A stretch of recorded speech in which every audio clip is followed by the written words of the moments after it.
Shalom everybody, how are you doing? My name is Aquilla Fleetwood. I want to show you what's called a Hebrew word picture. And this is written in Paleo Hebrew, which writes from the right towards the left. Of course, in English, we go from the left to the right. But there's Hebrew word pictures have to always agree with scripture, obvious scripture about something. Now this word Yahweh, reading this way, I'm going to break down each individual letter and see if we can figure out who or what it's talking about. So this is the letter Yud, which is a hand of a man holding a cup. Here's a cup.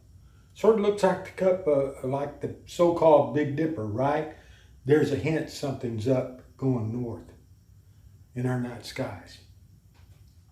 And this is just coming down to his elbow here, going back to his body. It's just a symbol.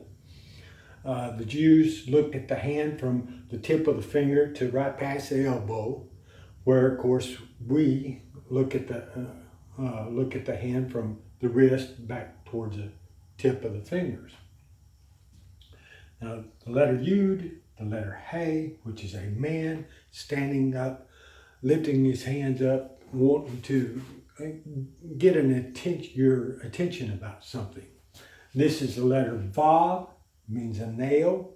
You could, see where you could nail it in or drive the stake into the ground and then tie off the rope to the tent here.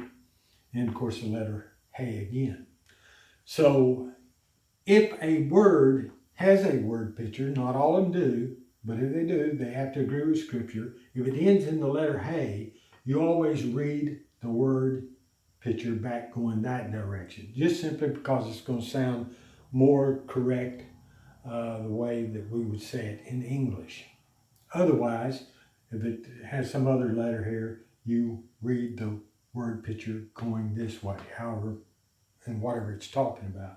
So let's break this down and let's look at Yahweh.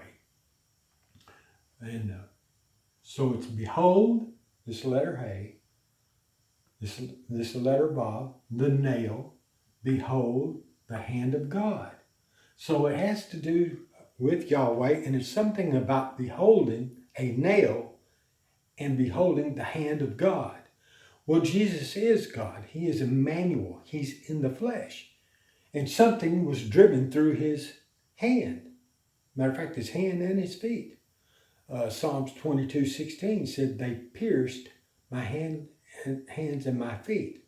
And this was prophesied in Psalms 22:16 long before crucifixion was even being done. And there's all sorts of prophecies about Christ throughout the Old Testament. Now that's another story. I won't get into all that. But even in Isaiah chapter 22, there's a reference to the word nail in that chapter, which is pointing to Christ. And that's it's messianic. If you read Isaiah chapter 22, it's messianic. So, behold the nail, behold the hand of God. These Hebrew word pictures, if you get a chance, you might Google Dr. Frank T. Seekins, Hebrew word pictures. I've learned some of this from him, and sometimes you'll see your own. And he says there's, who knows how many of them there are. But it's a very interesting subject. It's a linguistic evidence of the truth of the Bible and pointing to Jesus Christ in the original language of the earth, which I believe is Paleo Hebrew. Yes, there are variants of these alphabetic letters, and yes, there's a whole family of Semitic languages, but they are related to that one language in Genesis 11:1, when it talks about the earth being of one language before the Tower of Babel. Y'all have a blessed day. I'm Aquilla Fleetwood. Shalom.